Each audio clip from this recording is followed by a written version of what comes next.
sore yang kami hormati Bapak Deputi Bidang Penindakan dan Eksekusi Bapak Asep Guntur Rahayu yang kami hormati dan selalu banggakan. Teman-teman media yang terus mendukung dan membersamai kami dalam upaya-upaya pemberantasan korupsi melalui karya-karya jurnalistiknya, baik melalui tulisan, video, dan karya-karya lainnya.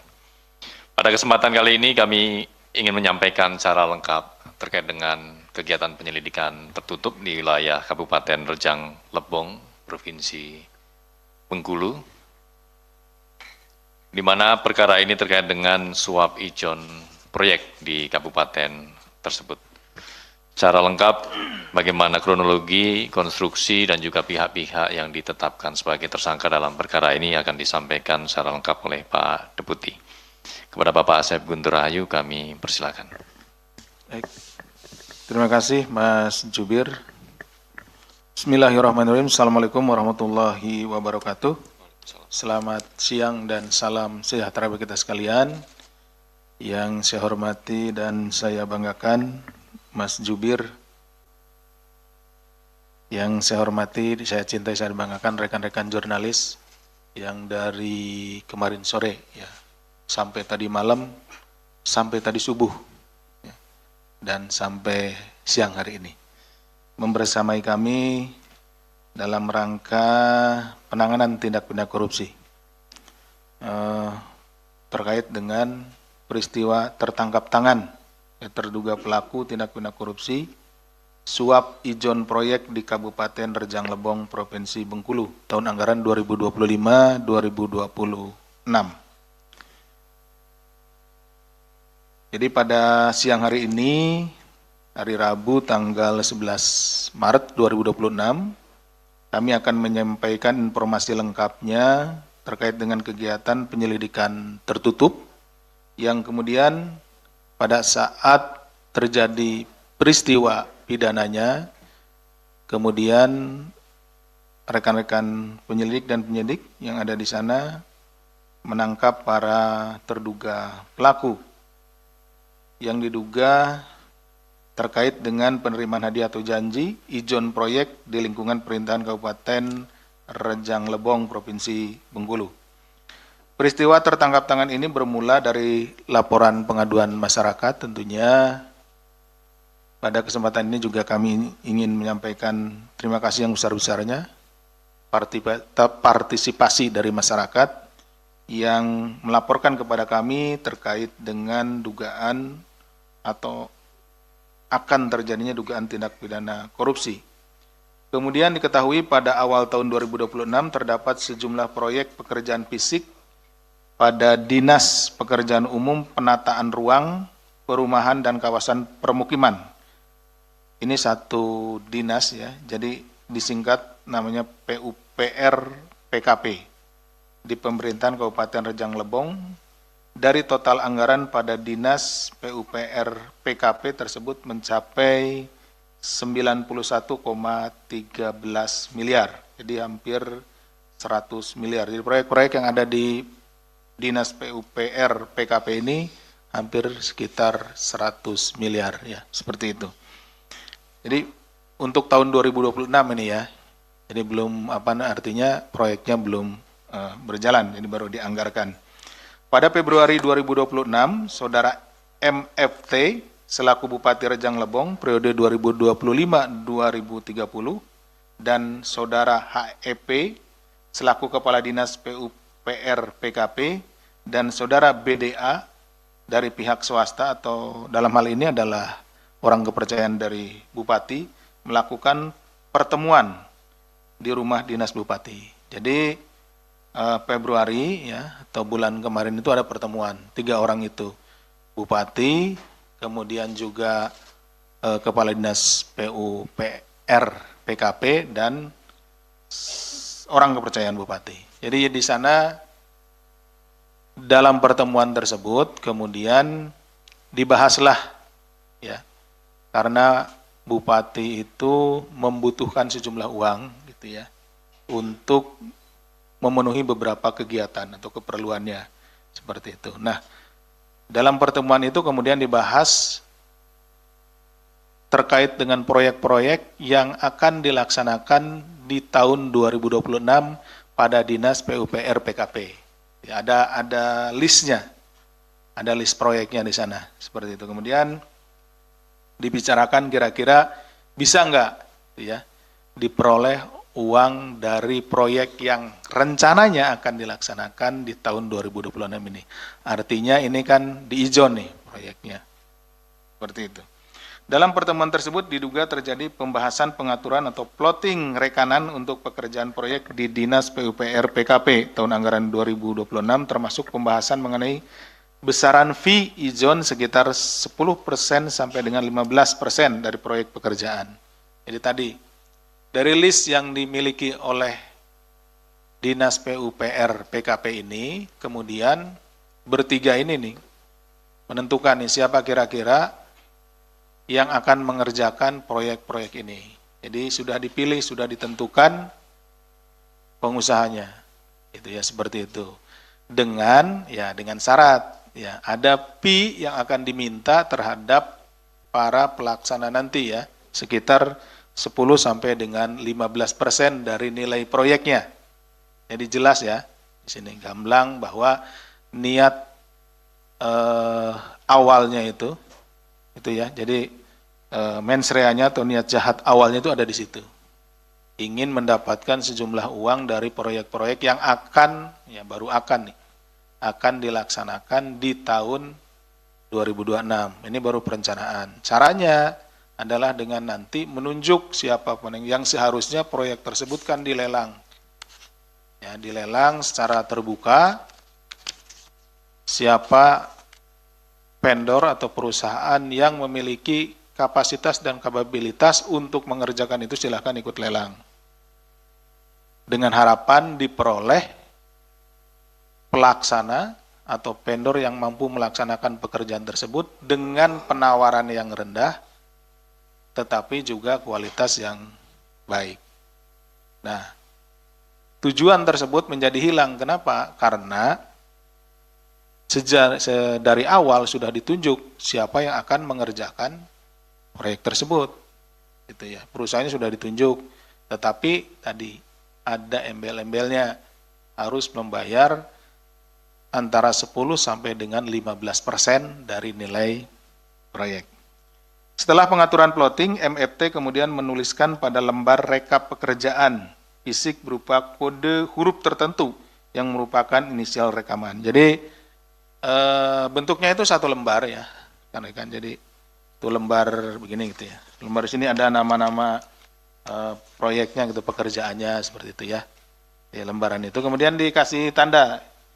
Ini tanda inisial orang, inisial vendor yang akan mengerjakan. Ini si A, si B, si C gitu seperti itu. Kira-kira seperti itu.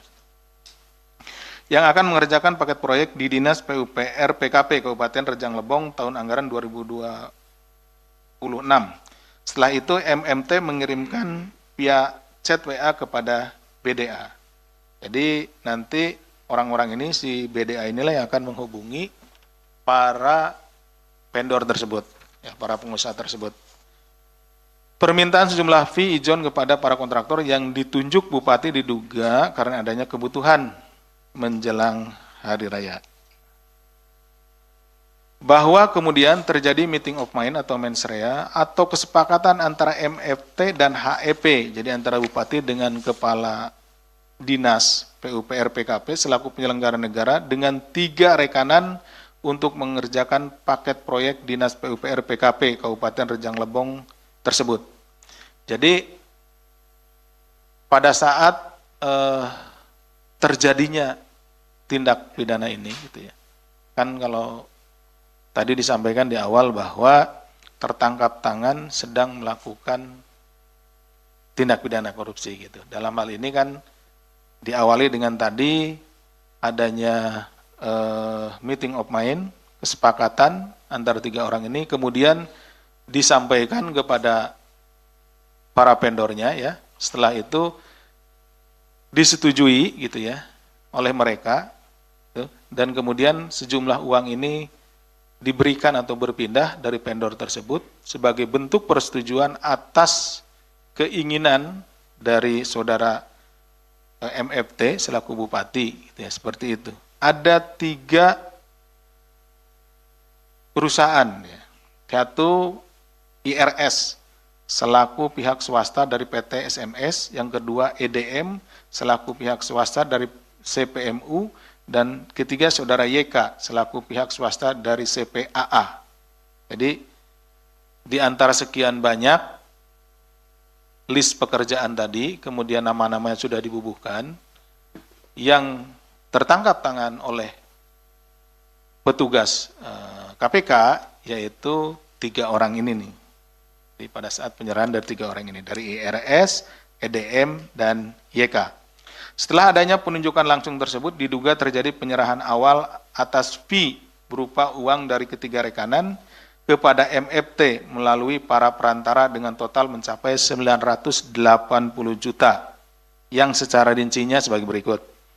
Pada tanggal 26 Februari 2026, jadi ini setelah digali ya informasinya, EDM dari CPMU menyerahkan 330 juta atau 3,4% dari nilai proyek berupa pembangunan pedestrian dan drainase serta sport center senilai 9,8 miliar melalui saudara HEP.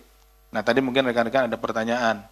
Awalnya kan dimintanya antara 10 sampai 15. Kenapa ini memberinya 3,4%? Jadi ini bertahap pemberiannya. Jadi jumlah 10 sampai 15% itu adalah nilai totalnya, ya, sampai pekerjaan itu selesai. Nah, pembayarannya pun nanti pelaksanaan pekerjaannya itu per termin. Termin pertama, kedua, ketiga, dan keempat seperti itu. Jadi nanti pembayarannya juga atau pemberian nilai ijon itu yang 10 sampai 15% itu juga sesuai dengan pembayaran terminnya. Jadi ini untuk awal ya sebagai tanda jadi gitu ya. Itu untuk EDM memberikan 3,4%. Kemudian pada tanggal 6 Maret 2026, IRS dari PT SMS menyerahkan 400 juta, 13,3% dari nilai proyek berupa pekerjaan jalan senilai 3 miliar melalui SAG. Ya. Selaku ASN di Dinas PUPR. Nah, ini bertanya lagi, loh kok ini ada yang 13? Sudah ini ya tergantung kepada kemampuan keuangan dari masing-masing perusahaan. Ada juga yang dibayar sudah lunas gitu ya, atau lebih, misalkan 15 dibayarnya 13,3. Jadi nanti tinggal dia sedikit lagi untuk melunasinya. Kemudian pada tanggal 6 Maret 2026, jadi masih pada tanggal 6 Maret 2026, YK dari CPAA menyerahkan 250 juta atau 2,3% dari nilai proyek berupa penataan bangunan dan lingkungan kawasan stadion sepak bola senilai 11 miliar melalui saudara REN selaku ASN di Dinas PUPR PKP. Setelah mendapat informasi awal dari masyarakat, tim melakukan pengumpulan bahan keterangan tambahan, kemudian setelah mendapatkan kecukupan informasi pada pekan lalu atau sekitar tanggal 6 gitu ya, tim melakukan pemantauan intensif di wilayah Bengkulu ya sebelum tanggal 6. Dalam prosesnya, pada Senin 9 Maret 2026, tim KPK mendapati adanya proses penyerahan dugaan uang ijon. Jadi tadi setelah kita dapatkan informasi terkait pertemuan dan lain-lainnya, kemudian ada pemberian sejumlah uang, baru pada saat penyerahan uang ya yang dibungkus plastik dalam sebuah tas berwarna hitam, nanti rekan-rekan akan melihatnya, kami akan perlihatkan kepada rekan-rekan yang dilakukan saudara HEP kepada MFT. Kemudian tim KPK akhirnya mengamankan saudara HEP dan SAG serta sejumlah pihak lain pada saat mereka sedang berbuka puasa bersama di salah satu restoran di wilayah Pantai Panjang, Bengkulu. Sementara itu secara paralel tim KPK turut mengamankan pihak-pihak lain di sejumlah lokasi, diantaranya di Bengkulu, Kepahiang, dan Rejang Lebong, karena ini terpisah-pisah ya tempatnya. Dari peristiwa tertangkap tangan tersebut, tim KPK kemudian mengamankan total 13 orang, di mana 9 orang diantaranya dibawa ke Jakarta untuk dilakukan pemeriksaan intensif di kantor KPK di Gedung Merah Putih pada hari Selasa tanggal 10 Maret 2026 sekitar pagi hari ya. Nah, dari 13 orang tersebut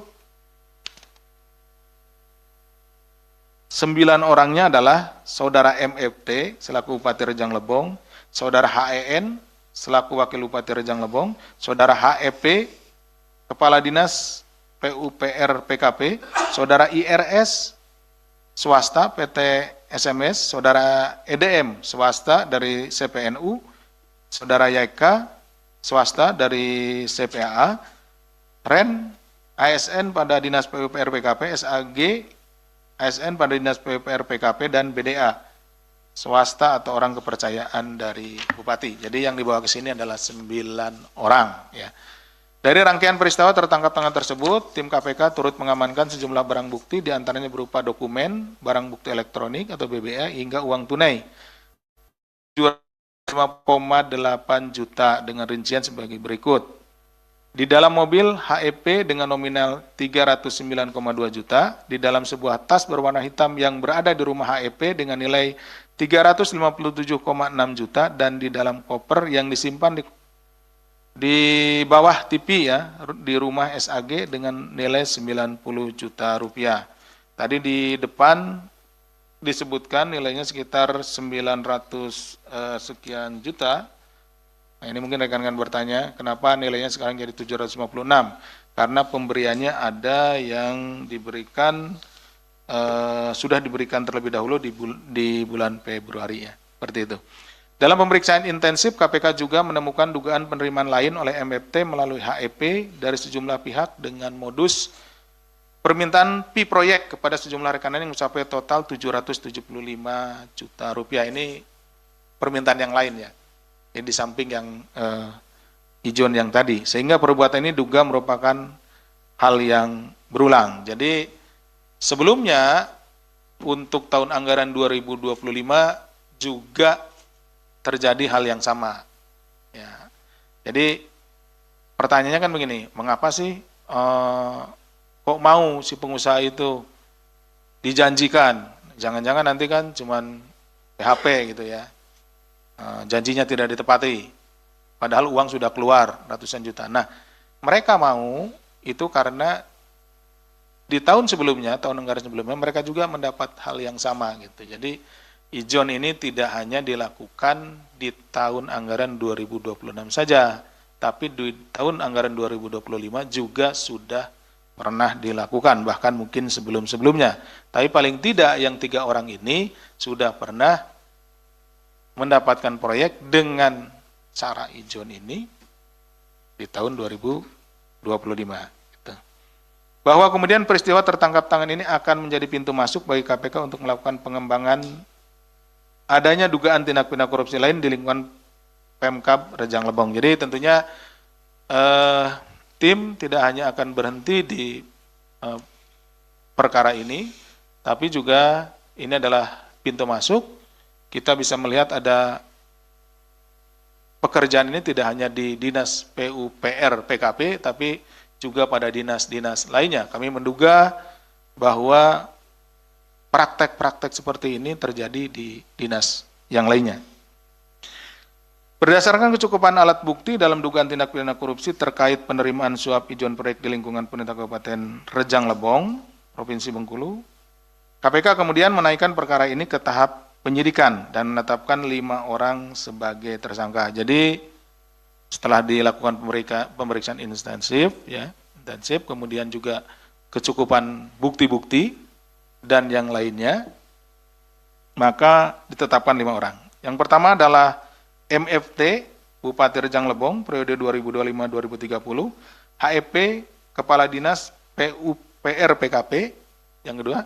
Yang ketiga, IRS, swasta, PT SMS ya. Kemudian EDM, swasta dari CPMU, dan YK, swasta dari CPAA. Selain itu, kami juga sampaikan bahwa PT SMS sebelumnya juga pernah terjerat dalam perkara dugaan tindak pidana korupsi berupa suap di lingkungan pemerintah Provinsi Bengkulu tahun 2017 yang ditangani KPK dan divonis terbukti bersalah. Kenapa ini kami sampaikan? Kepentingannya adalah supaya nanti para penyelenggara negara, khususnya yang ada di Provinsi Bengkulu, tidak lagi memilih para penyedia yang memang pernah terjaring melakukan tindak pidana korupsi gitu. Kenapa? Karena ini akan berulang gitu, seperti itu. Nah, mudah-mudahan nanti dipilih yang benar-benar memang bersih, benar-benar memang akan melakukan pekerjaannya dengan baik dan benar, seperti itu. KPK selanjutnya melakukan penahanan terhadap para tersangka untuk 20 hari pertama sejak tanggal 11 hari ini sampai dengan tanggal 30 Maret 2026. Penahanan dilakukan di Rumah Tahanan Negara Rutan Cabang Gedung Merah Putih KPK. Atas perbuatannya, Saudara MFT bersama-sama Saudara HEP, pihak penerima ya, ini disangkakan telah melakukan tindak pidana korupsi yang melanggar pasal 12 huruf A kecil atau huruf B kecil dan atau pasal 12 B besar, karena tadi ada penerimaan lainnya ya. Itu ada kami jerat juga dengan pasal gratifikasi ya. Undang-Undang Nomor 3199 Yunto Undang-Undang Nomor 20 2001 tentang pemberantasan tindak pidana korupsi. Yunto pasal 20 huruf C Undang-Undang Nomor 1 tahun 2023 tentang KUH pidana.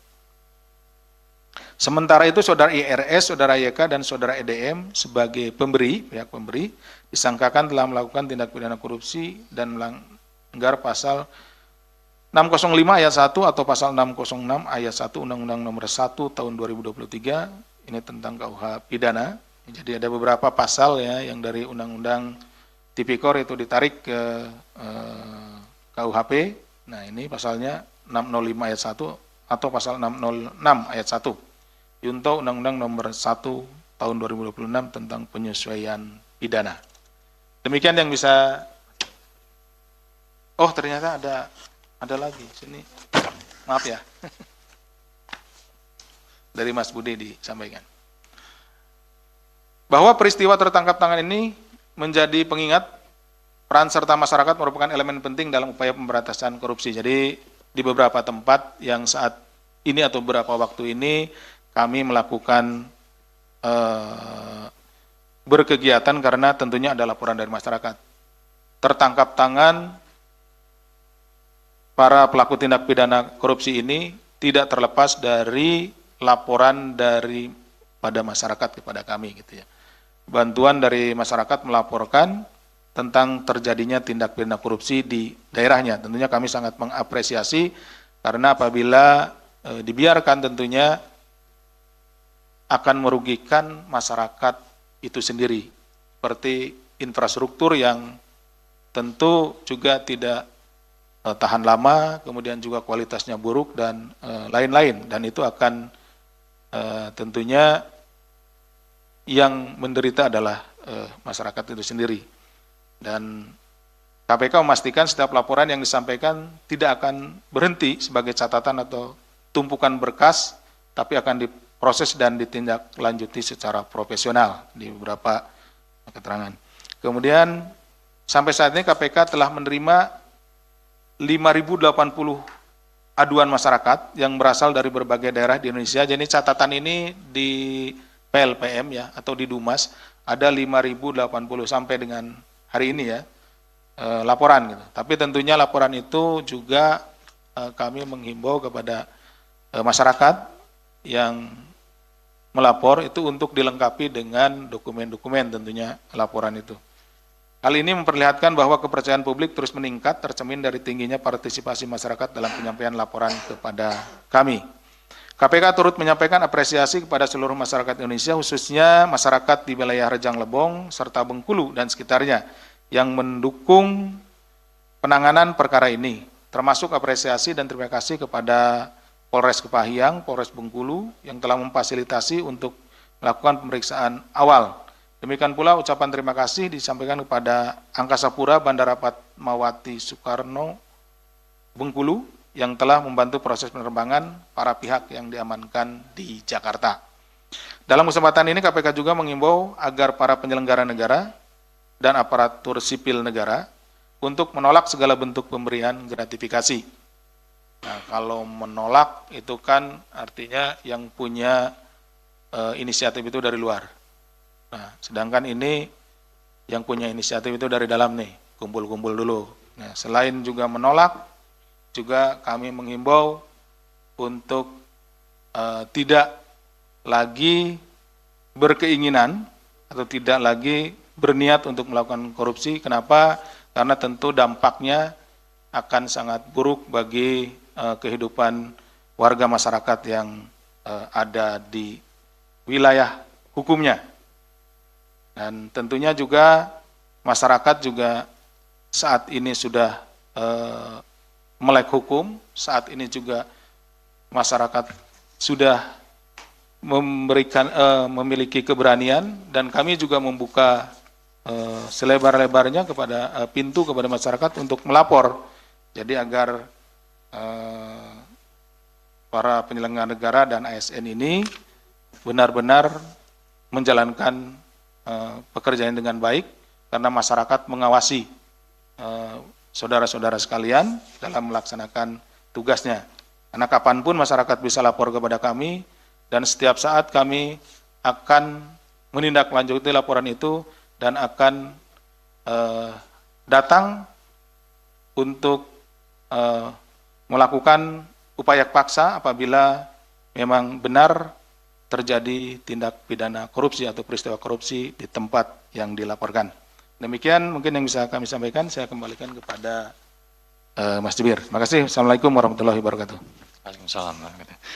Terima kasih Pak Deputi yang telah menyampaikan secara lengkap dan jelas bagaimana konstruksi dan kronologi terkait dengan peristiwa tertangkap tangan di wilayah Rejang Lebong, Provinsi Bengkulu, di mana KPK kemudian menaikkan perkara ini ke tahap penyidikan dan menetapkan 5 orang tersangka, yaitu Saudara MFT selaku Bupati Rejang Lebong 2025-2030, kemudian HEP selaku Kepala Dinas PUPR PKP, IRS selaku pihak swasta dari PT SMS, EDM selaku pihak swasta dari CVMU, dan yang kelima tersangka Saudara YK yang merupakan pihak swasta dari CVAA, di mana KPK kemudian melakukan penahanan untuk 20 hari ke depan.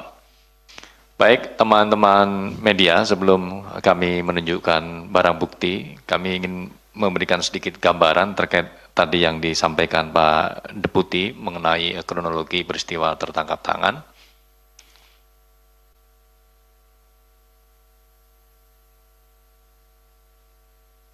Belum muncul.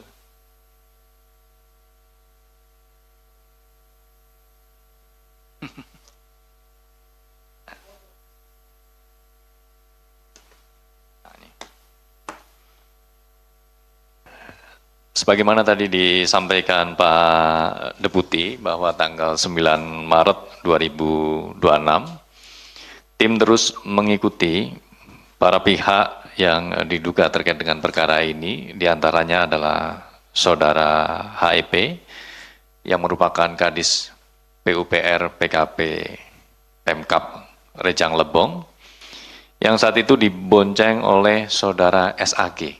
Nah, ini tim terus mengikuti karena diduga HEP ini membawa rangsel yang berisi uang, yang itu diduga adalah bagian dari suap ijon proyek dalam perkara dimaksud. Pihak-pihak ini kemudian sempat masuk di beberapa jalan kecil atau gang, dan tim juga sempat kehilangan jejak, ya. Namun kemudian tim mendapatkan lagi di mana yang bersangkutan HEP ini berganti, ya, kemudian menggunakan mobil. Nah, ini terus diikuti oleh tim. Kemudian sampai pada akhirnya tim mengamankan Saudara HEP ini bersama pihak-pihak lainnya saat berbuka puasa, di mana saat mengamankan Kadis PUPR PKP ini, tim juga mengamankan uang sejumlah 310 juta rupiah. Di slide berikutnya. yang paling kiri, teman-teman bisa melihat itu gambaran saat barang bukti uang tunai senilai 310 juta rupiah yang diamankan di mobil yang ditumpangi oleh saudara HEP. Itu terjadi sekitar pukul 6 sore. Kemudian berselang beberapa menit kemudian, tim juga mengamankan uang senilai 357 juta rupiah ya, di rumah HEP ini. Kita pecah tim.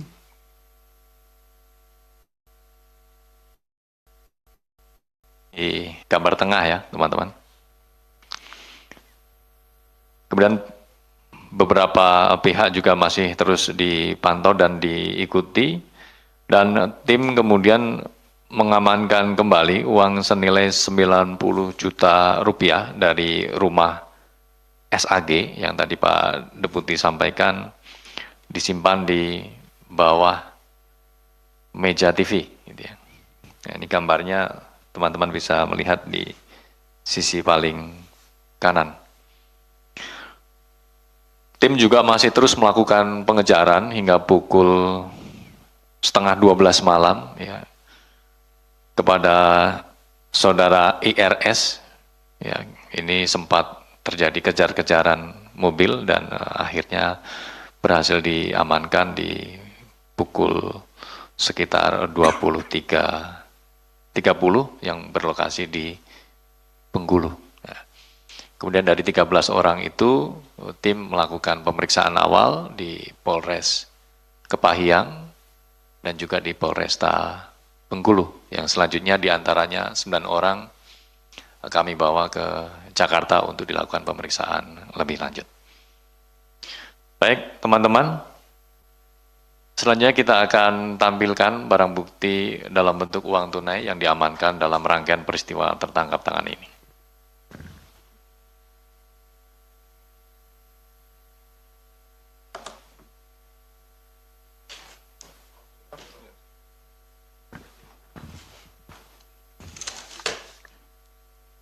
Saya register dulu.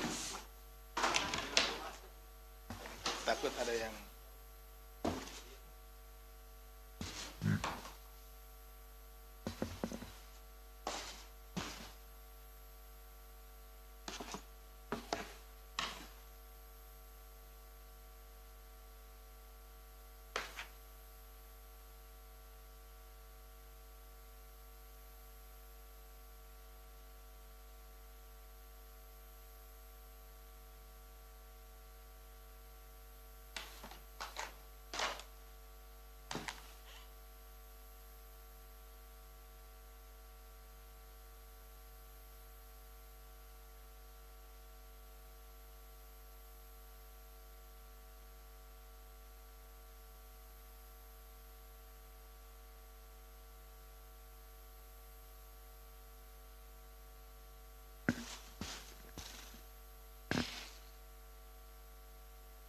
di amplop.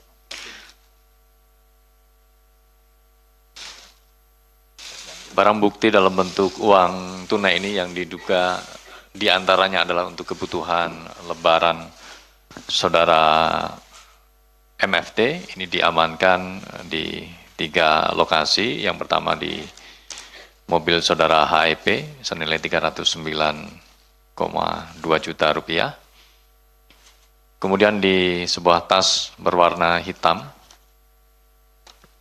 senilai 357,6 juta rupiah, dan tempat ketiga yaitu di bawah meja TV senilai 90 juta rupiah. Sehingga total yang diamankan senilai 756,8 juta rupiah.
Cukup teman-teman? Baik, terima kasih.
Baik, terima kasih. Kita akan melanjutkan ke sesi tanya jawab.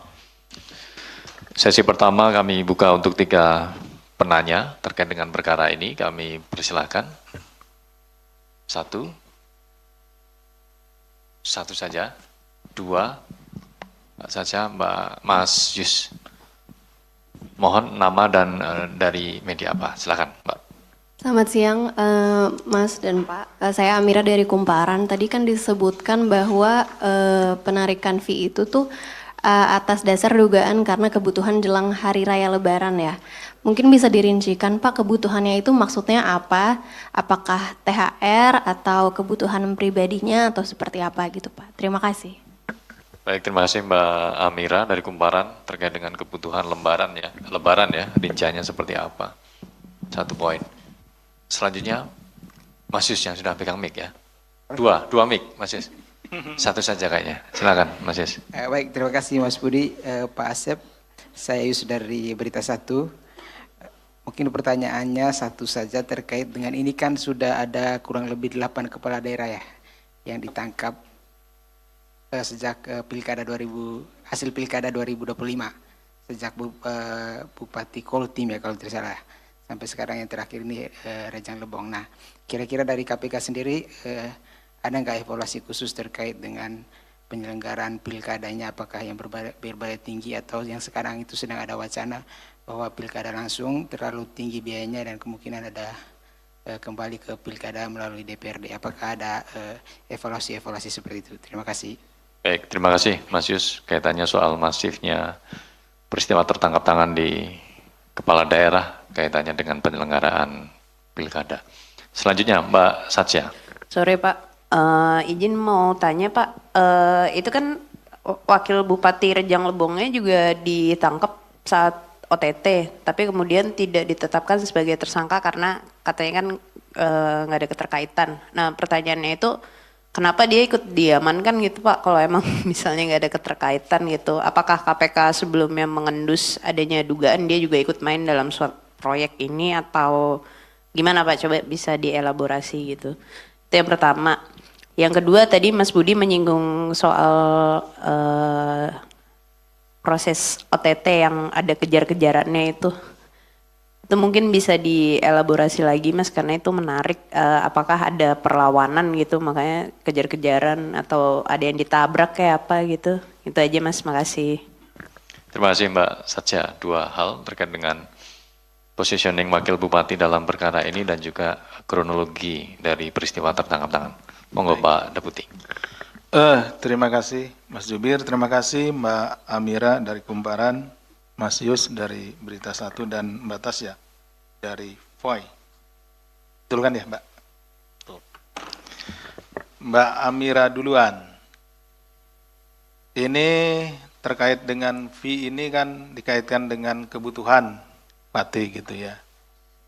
Ini untuk keperluan apa? Jadi keperluan pribadinya, jadi banyak hal ya. banyak hal, perluan untuk menghadapi apa namanya Lebaran ini, gitu ya, sebagai kepala daerah juga, atau ini kan ada kewajiban, bukan kewajibannya, ada yang sesuatu yang sudah menjadi apa namanya, bukan kewajiban, jadi kebiasaan lah, THR yang kayak gitu kan, itu kan tidak apa namanya, tidak dituliskan, tapi kan sudah menjadi kebiasaan seorang pimpinan, seorang kepala daerah, yang akhirnya itu membebani. Masa pejabat nggak ngasih THR? Nah, itu salah satunya itu. THR dan lain-lain. Termasuk kepentingan-kepentingan lainnya. Karena di hari raya ini, ya identik juga dengan berbagi. Tetapi tentunya kan diharapkan itu dari uang-uang atau dari kekayaan yang sah gitu ya.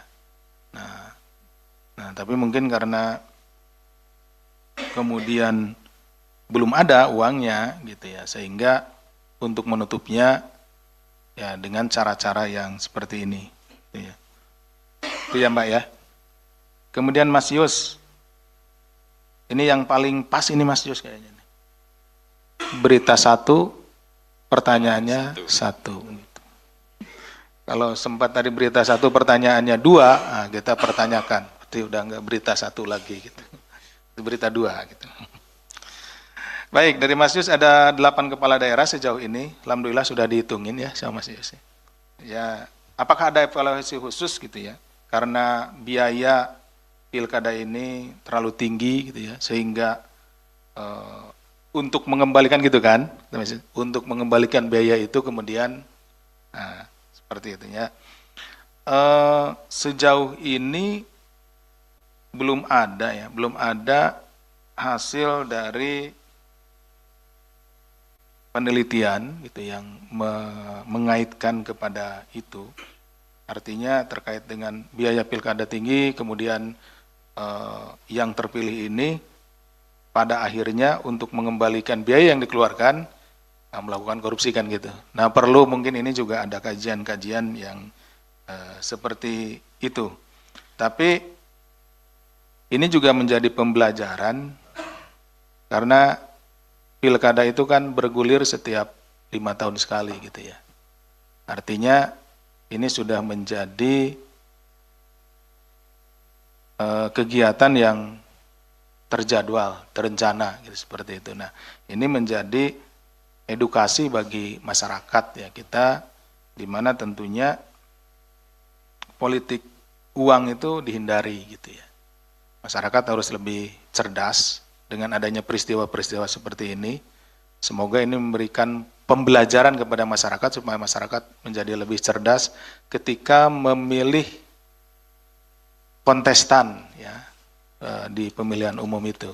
Jadi tidak hanya berdasarkan apa yang diterima atau apa yang diberi atau bersifat pragmatis, kasih lalu dipilih gitu seperti itu. Tapi benar-benar pilihlah yang berkualitas. Nah, ini seperti itu. Karena tentunya juga walaupun belum ada kajian yang mendalam korelasinya seperti itu. Nah, tapi ya ada dugaan gitu ya, Mas Yus ya. Nah, tapi mudah-mudahan lah nanti ada karena kita juga ada bagian monitoringnya ya.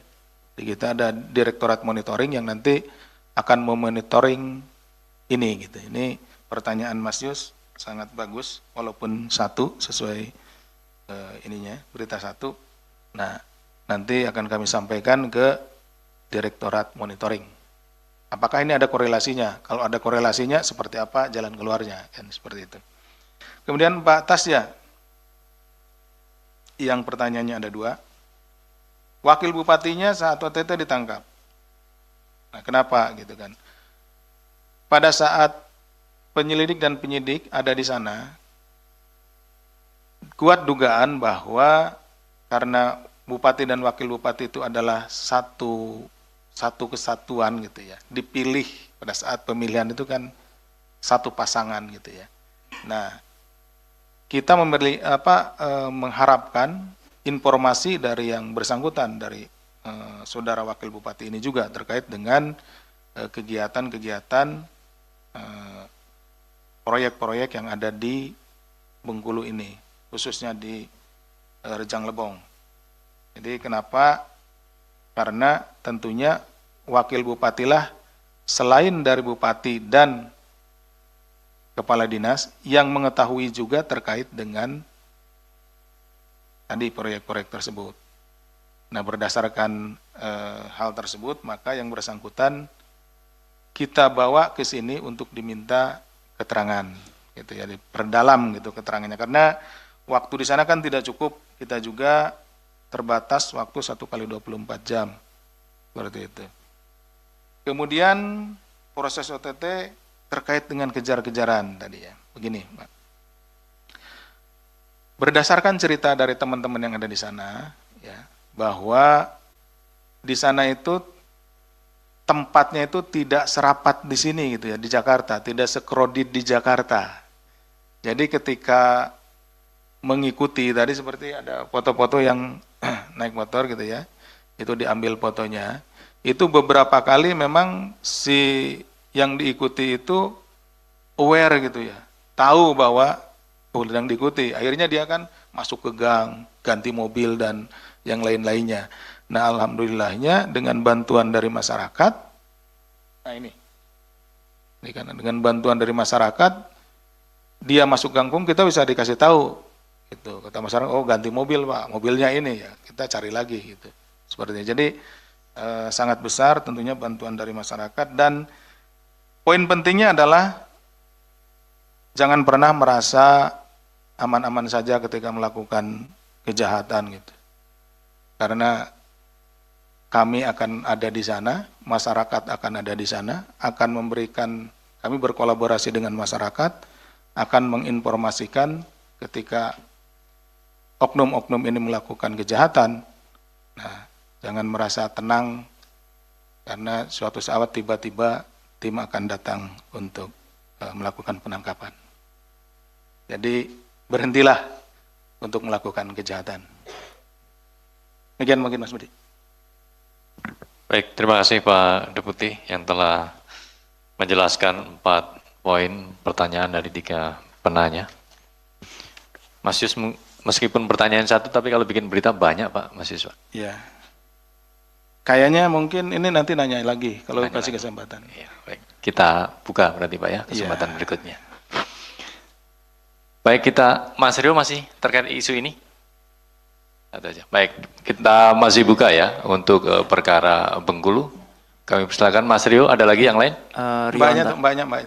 Oke, baik, ada 2. Silakan Mas Rio. Rio Antara, setelah KPK OTT Rejang Lebong ini, Wamendagri bilang kalau OTT ini tidak memberi efek kejut lagi kepada para kepala daerah gitu.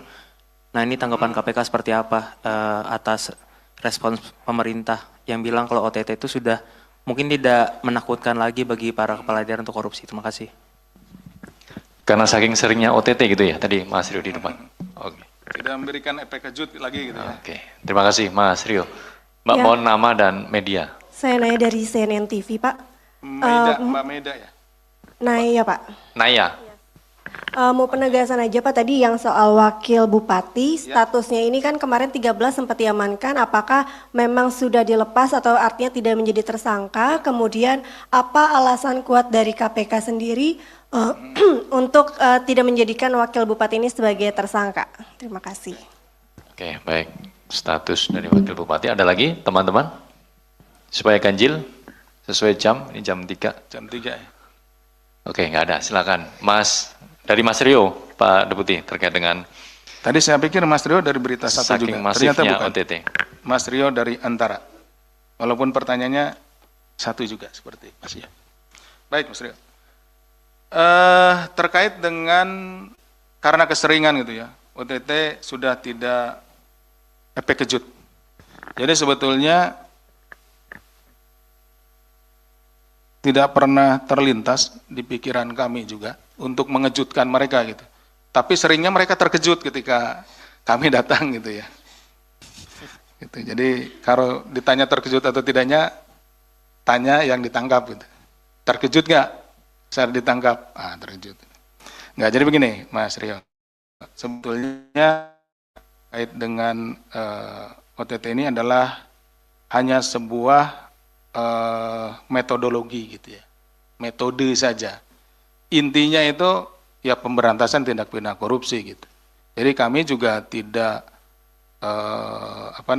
tidak terlalu memikirkan apakah efek kejut atau bukan efek kejut, tapi dimanapun ada tindak pidana korupsi, kapanpun akan tindak pidana korupsi itu terjadi, kami memiliki kewajiban untuk melakukan penindakan, gitu, pemberantasan. Jadi seperti tadi disampaikan, yang ingin kami harapkan itu bukan efek kejutnya sebetulnya, tapi efek gentar dan jeraknya gitu. Kalau cuma terkejut kan, tapi terus melakukan lagi kan, ya ini. Jadi efek gentar itu gentar bagi yang sudah melakukan, nggak mau melakukan. Jerak bagi yang pernah melakukan, tidak akan melakukan lagi. Gentar bagi yang belum melakukan. Mungkin sekarang masih punya kepikiran ya, gitu kan. Wah, kayaknya bisa juga nih dapat ngijon gitu kan. Ternyata dengan ditangkapnya ini hilanglah niatnya tersebut kan gitu, karena wah gentar, takut gitu kan. Yang kita harapkan itu seperti itu. Nggak usah lah, nggak jadi. Jangan-jangan orang-orang yang yang lewat ini jangan-jangan pegawai KPK gitu kan gitu. Jadi ada rasa takut untuk melakukan kejahatan. Bagus kalau bisa membuat takut untuk melakukan kejahatan gitu. Jadi walaupun tidak menimbulkan efek kejut lagi, kalau masih ada yang melakukan, kami akan tetap menangkap tangan. Dan bahkan tertangkap tangan itu bukan hanya petugas saja, siapapun juga boleh. Masyarakat melihat, ketika terjadi misalkan penyuapan, tangkap, dibawa ke aparat penegak hukum, ke Polres atau ke Kejaksaan, itu boleh. Gitu. Jadi tidak harus petugas dari KPK saja, rekan-rekan jurnalis misalkan melihat, mendengar sedang terjadi tindak pidana, tangkap. Karena menjadi kewajiban ketika tindak pidana itu terjadi, kita yang ada di situ yang mengetahui yang ini ya wajib untuk mencegahnya, wajib untuk melakukan ya aksi gitu. Salah satunya tertangkap tangan itu. Kemudian dari Mbak Melia ya. Nah iya, malum udah puasa, udah jam-jam segini itu sudah ada silau gitu. Masih lama ya? Ya. Kenapa wakil bupatinya dari 13 dibawa ke sini 9, dari 9 cuman 5 dijadikan tersangka, gitu. Yang lainnya kemana? Jadi begini Pak, penetapan tersangka itu berdasarkan kecukupan alat bukti. Dua hal yang ini adalah, satu adanya mens rea, niat jahat, dua ada fakta perbuatannya ya. Kalau gampangnya dulu Bang Napi bilang itu kejahatan terjadi karena adanya niat dan kesempatan. Nah, seperti itu. Nah, niatnya tadi ada kumpul-kumpul bertiga ingin dapat sesuatu kan itu ya. Kemudian fakta perbuatannya datang ke orangnya, disampaikan, di sana terjadi obrol-obrolan, oh iya sepakat ngasih duit, uangnya dibawa, seperti itu. Nah, dari keterangan-keterangan itu kita penyidik diminta untuk saat menetapkan tersangka itu paling tidak ada kecukupan alat bukti, dua alat bukti minimal ya. Tadi ada perintah-perintahnya, di masing-masing orang ini kan saling menyaksikan nih. Yang bertiga ini saling menyaksikan yang ada di situ. Kemudian ada bukti uangnya, ada bukti di barang bukti elektroniknya, chat WA-nya dan lain-lain yang disampaikan. Nah, bukti-bukti itulah yang kemudian menempatkan orang-orang ini layak atau tidak sebagai tersangka gitu. Nah, yang dikembalikan berarti belum layak untuk naik tersangka atau dijadikan tersangka. Tapi apakah pertanyaan berikutnya mungkin dari Mbak ya, saya tambahi sekalian. apakah mungkin orang yang dikembalikan ini nanti jadi tersangka? Mungkin saja kalau nanti dalam pemeriksaannya gitu ya, keterangan-keterangan yang lain nih ternyata merujuk ke orang tersebut. Kecukupan alat buktinya ada gitu ya, cukup. Ya tentu kita akan lakukan upaya paksa. Ada namanya pengembangan penyidikan kalau itu ditemukan di penyidikan. Kalau nanti ditemukan persidangan, pengembangan penuntutan. Itu kan ditemukan peristiwa perkara baru, tindak pidana baru, dan ditemukanlah bukti-bukti yang merujuk pada orang tertentu yang belum jadi tersangka atau terdakwa, sehingga orang itu layak untuk mempertanggungjawabkan perbuatannya. Jadi bukan karena penyidik atau siapapun ya gregetan gitu kan dinaikkan, bukan, tapi karena benar-benar perbuatannya lah yang menyebabkan orang tersebut ditetapkan sebagai tersangka berdasar keterangan orang ataupun juga bukti-bukti. Demikian mungkin Mas. Baik, terima kasih Pak Deputi. Jawaban dari pertanyaan Mas Rio dan Mbak Naya. Tapi Mas Rio terkejut nggak kira-kira Mas Rio?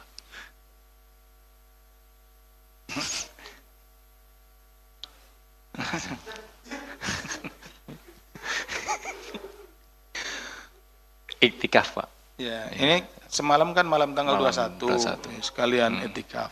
Gitu. Satu OTT dihitung 1000 OTT berarti? Ya, gitu kalau iktikaf. KPI langsung achieve. Ini biasa ngutip-ngutip terus, habis kalau dikutipin terus. Nggak boleh ngutip-ngutip.